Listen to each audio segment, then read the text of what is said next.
Okay, good evening everybody. We're back out. Marie's joining us tonight. We just finished work, so we thought we'd spend an hour and a half, maybe 2 hours on the fields. As we've got some sunshine. It was chucking down with rain yesterday. It's been really nasty. It's a bit windy, so it's actually a little bit chilly. I know Gareth was saying in the last episode it was like 16 degrees, but it was really windy, so it was quite cold. It's not chilly. Anyway, tonight we're going to be talking to you about permissions and do a little bit of detecting as well. So we're going to get going and we'll see you on the first target. Okay, literally just stepped onto the field. First target, a button. Let's hope we find something good this evening.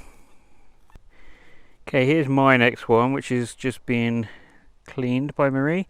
Looks like something furniture related. Doesn't look particularly old, but it's a lovely colour. Chair or a fence or A bed a bit maybe. snap there and a bit snap there and a bit snap there. It's quite nice though. Mhm. Decorative. Let's carry on. So I just helped Marie dig this one up. I thought it was a bit of scrap, but again, it's a clog clasp. I keep finding clog clasps. Yeah, you got a thing for clog clasps. Yeah, I like them now. I tend to think they look a bit like rubbish. I think I've probably thrown a few away in my time, if but it's sort of buried in the thing, you might miss the bits on the back. But if you look and you see the bits on the back, you know it is, because this one doesn't have a pattern or anything on, but they're a clog clasp. Cool. Right, okay, going to leave Marie to it after finding her clog clasp. Right, permissions. It is the single most important thing when you're metal detecting. You have to have permission of the land that you're on. There are some exceptions, which I'll show you in a second. The first being beaches. Some beaches are free to detect on. They're owned by the Crown Estate, so you don't need permission to detect on those. And you also have some beaches which are owned by the council, but the council will let you go on them. So check out the local council websites and it should have a little bit in there about metal detecting. If not, just contact them, give them a ring. Quite often councils are absolutely fine. If you play the whole I'm cleaning rubbish off the beach, that tends to work a bit better as well. But you know, you've got all your kit now. You've got your metal detector, you've got your spade, your boots, everything like that. You want to go and get a proper permission on a field like this. So you need to go visiting, whether that's in person, email, phone call, word of mouth. It's a funny little story how we got this permission. I work just down the road from here, and there was a loose dog one day in the car park, and my boss said, can you just go around some of the local farms, see if the dog belongs to one of the farmers. So I did that, drove down the road about half a mile, saw a farmer out the front, and yeah, he'd lost his dog and it was her. So I took the opportunity while I was there to ask for permission to detect, and he was obviously feeling very happy because I found his dog for him, and he said yes, of course. So there's about 2 or 3 of us I think on this permission, which is good because it's quite a big one and not too many people. We hardly ever see the other detectorists on here, which is really good. So that's one way to do it, get lucky. But there are other ways to go, so stick around in this video and I'll go through some of the methods that I use to source permissions.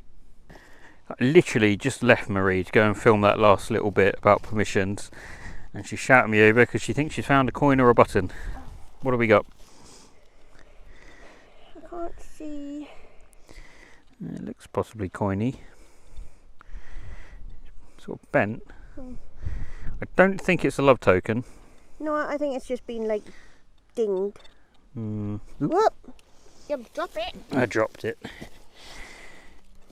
Yeah, it could be a coin. To be a button, and yeah. I can't really see a distinctive place where. Let's try and give it a quick clean. Okay. Got a water bottle. Yeah. Okay, just giving it a quick squirt. I think there's a portrait there. I mean, it's fairly blank, but I'm sure it's a coin. I think that might be George II. Nothing on this side, just crusty. But I think there might be a portrait. I'll take it. Just there. But yeah, good find. Right, we're off and running. At least we both had targets, so there you go. Let's carry on. Okay, here's the next one for Marie. Initially thinking it was possibly part of a thimble, but I think this is silver. I think it's maybe the end of a cane. We'll test it when we get home. Nearly dropped it. Yeah, that's pretty cool. Hopefully, bit of silver. Cool. Awesome. Carry on. Okay, here's the next one for me. You know, if I was on the Field of Dreams and I was a betting man, I would probably say Jetton, but I don't think so on this farm. It's very thin though. Could be a coin. I'll have to give that a quick clean. It's very solid. Unfortunately, there's remnants of a shank, so we'll go button on this one, unfortunately. Let's carry on. Okay, couple of mystery items. Firstly, for Marie. Oh, button. Don't know. Oh, Looks a bit scrappy. In the middle. Oh. It's like coppery colour. Not sure. And then there's mine. Kind of a conical shaped. Does the hole go all the way through? I don't know because I haven't got anything pointy enough to. Oh well, not to worry. I mean, yeah, don't know what that is. Could be a foot or something. It's quite heavy. Well, I thought it was it looked like a rubber foot to start with, but it's clearly not rubber. It's No. metal, but so I don't know. Any ideas? Let us know. Let's carry on. Right, okay, so you've picked a farm that you want to ask permission on. How do you do it? So you can phone up, you can email, go and visit in person. Personally, I would shy away from telephone calls, only because farmers are really busy people, and if they're not out in the fields tending to their animals or their crops, you know, they're going to be with their feet up, just relaxing, and the last thing they're going to want to do is take a phone call.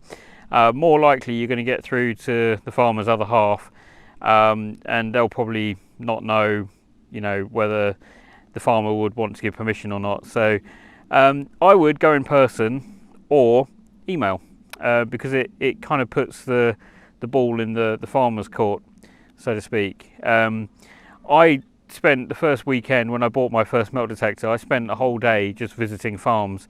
Every single one said no. So you've got to be prepared for rejections. I basically went and spoke to farmers in person using their intercoms, speaking to partners because the farmer was out on the field, and the general consensus was no, sorry, we've already got metal detectorists that come, which is fair enough. You know, it's their land, they can choose how many people can come on their land, etc. They don't know you. You know, it's all about trust basically. So there's a few pointers that can help. Join the National Council for Metal Detecting, or NCMD for short. Costs you £8 a year. It gives you insurance up to a certain amount of money. I think it's like £10 million. So that's always good to have. It's reassuring for the farmers. Get to know the country code as well. It's always good to kind of drop in, you know, that you understand the country code, closing gates behind you. You know, it's all about reassurance as well. And also, when you speak to farmers, you need to understand what you are prepared to do if you find treasure, for example, or something of significant value. Now I have a 50-50 split agreement with all of my permissions. The amounts vary. I'm not going to go into specifics, but that's between you and the farmer. You know, anything over a certain amount, you then work together to decide if you want to sell it, whether the farmer's going to let you keep it, whether the farmer wants to acquire it. And then, you know, one or the other can pay the other person half of what it's worth. So definitely get that set up in place, because you might come unstuck down the line if you find a gold ring and the farmer says, no, I want to keep that, and you haven't got something in place. Because technically anything you find belongs to the landowner, everything that's on the permission. It's just what you set up with the landowner in the first place determines what you get to keep, basically. So the other methods I was talking about, you can email. I've got a really handy tip. So let's go back to the house and I'll show you how I did it and actually how I got my first permission. Okay, welcome to the house. Let me just show you one of the techniques I like to use when searching for permission. Okay, so first thing we're going to do is open up Google. Now this technique is great if, like me, you're a bit nervous, a bit shy about speaking to farmers for the first time. This technique will allow you to email multiple farms all in one go, basically. So let's go ahead and search for farms near and then where you live. So I've already done this for Ulverston, so let's have a look near Kendal. That's just down the road from me, and then we'll click this map. So this is going to bring up lots of different farms pinned to the map. Down the left hand side here, it's going to come up with the information. So if you click on one of them, it's going to come up with the phone number, website, opening hours, things like that. We're not interested in that today though. What we are interested in are farms with a website. So if you right click the farms with websites and then click open link in new tab, that's going to bring it up here. So go ahead and do that for every single one. And go on to the next page even.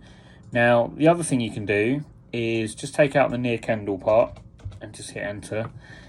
And then that's going to bring up all the farms. As you move around the map, it's going to bring up new farms, different areas. Perhaps you want to go over here, look at Roman forts. I mean, there's not a chance in hell we're going to get permission to go anywhere around here, but you never know. So maybe you want to go a little bit further afield, you know, bring up some options around this way. So again, you can just right click them, open in, we've already got that one, open a new tab. You will get loads of farms with websites. It doesn't mean that they're all going to be useful, because some of them might be farm shops, cafes, things like that. Not too many farms with website in this area, but there are a few. There we go. So this one's probably going to be no good, the Horned Beef Company. Let's have a look at that. Although actually saying that, there do look to be some fields here, so we might contact them as well. If they have a contact us section, they've got a Facebook page, so we'll go on there and have a look at that later. But if you go onto the websites and click the contact us section, there's going to be an area with an email address or a phone number or an address to write to, something like that. So if you fancy it, email them. You can always send them letters. If you're going to send letters through the post, I would put a self-addressed envelope in with a stamp on it. It's only polite, you know, they're not going to reply to you if they have to pay for postage. So basically, go onto all the websites with a contact us section and pen them an email like this. So you've got here, dear Sir Madam, my name is Tom, I'm 38 from the Alston area. I would probably change this a little bit because I haven't just bought a metal detector. I've had one for a while now, and I've just moved to the area a year ago or so. I'm looking for permissions. I've had a bit of trouble so far in my search, blah, blah, blah, blah, blah. So also sympathise or empathise with the farmers. I appreciate farmers are not keen on metal detectorists due to some being irresponsible, causing problems. I can assure you I'm very responsible and I would be willing to meet with you to discuss further if you'd like. So, you know, things like that are quite reassuring for the farmers. You can mention about the NCMD, National Council for Metal Detecting Insurance. Again, it's all about reassurance, building up the trust. Keep it short and snappy, because the last thing they want is to read an essay. And also the important bit down here, get back to me if you'd be willing to allow me permission. But if the answer is a no, thank you for your time, but please could you let me know this as well so I can remove you from my list. There's nothing worse than getting inundated with emails and phone calls from people over and over and over. I hate it. I wouldn't like to keep emailing the same farms time after time. But also make a note of who you are emailing so you can knock them off your list as you go through. So yeah, just a short email like that. I mean, I'll put that in the description on this video so you can copy and paste that if you would like. But go on to different pages. Some are not going to be so good. So this one might not be too good because it's a farm shop cafe. It has a campsite. I mean, they have cows on site, so there may be some fields. It might be worth emailing them. There's one here, Lakeland Maze Farm Park. During the summer, I'd probably say no-go because it's going to be full of children's activities. But during the winter, maybe they got some land that you could go on, so we'll email them as well. Patton Hall Farm, they've got a contact us section, it looks like. Yep, okay, so contact these people. We've got an address there, website, an email address. So just go through them all, expand your search slightly. You can change it as well. You don't have to search for farms. You could go for equestrian centres, woodland. As long as it's owned by someone that you can contact or they have a website, then, you know, jobs are good. So keep that in mind. Good luck. Let us know how you get on. And we'll go back to the field now. See you on the next target. Okay, here's our first coin of the evening. Unfortunately, it's completely toast. It's quite thick. Maybe George III. Maybe a halfpenny.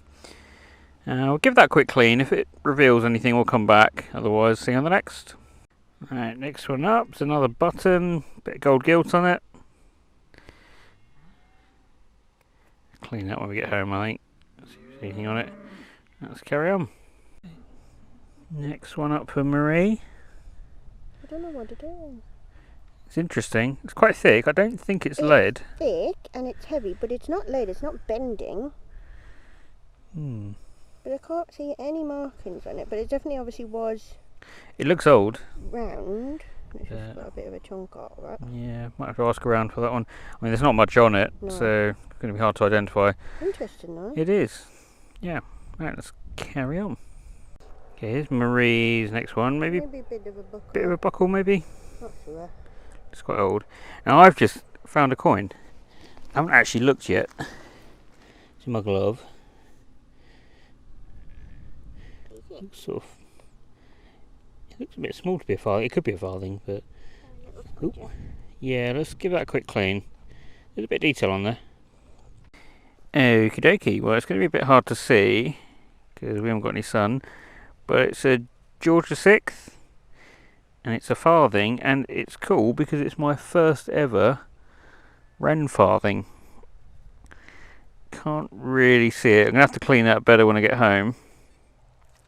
But that is what it is. It's a little Wren farthing. First one ever. So a little bucket lister, which is awesome. And I think we're going to start heading back towards the car now, which is just there. So hopefully we'll find a few more bits before we head off the field. See you in a bit.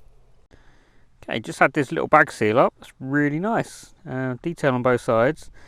We're a little bit pushed for time at the minute, so I won't clean it in the field. So we'll see you in a minute on the next one, hopefully. Okay, just found a sunbather. Looks like a coin. Very crusty. Let's try and give that a quick clean. If there's anything on it, come back to you. If not, we'll see you on the next one. Marie came running over. She's got a coin. It's like a penny. Give it a clean. There we go. It's a big pre-decimal Queen Elizabeth II penny, 1963. See down the bottom there. Nice find. Awesome. Right, let's carry on. Right, so the most important thing once you've got a permission is work hard to retain that permission. Keep the farmer sweet.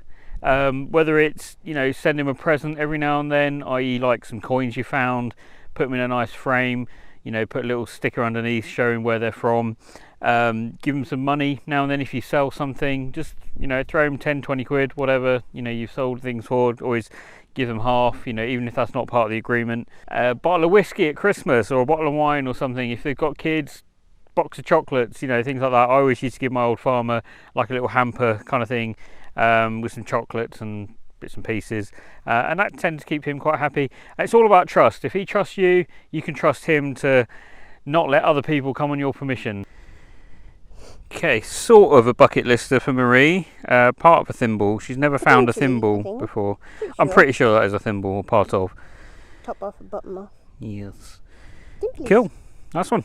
Let's carry on. Okay, we're just finishing up there. Marie's just gone and shut the gate. Sun's getting low. It's going to be a lovely sunset. Look at that. You can just cut that bit off. I will. Yeah, so hopefully you found some of that info about permissions useful. I'll post in the description some links. So I'll post the Crown Estate map. So if you want to go and detect on beaches, that'll tell you where you can and can't go. I'll post a link to the NCMD and their template for asking for permission, and I'll also copy and paste the email that I sent to all the farmers when we're down in Cambridgeshire. So hopefully you find some of that handy, and we'll see you on the next episode, guys. Bye for now.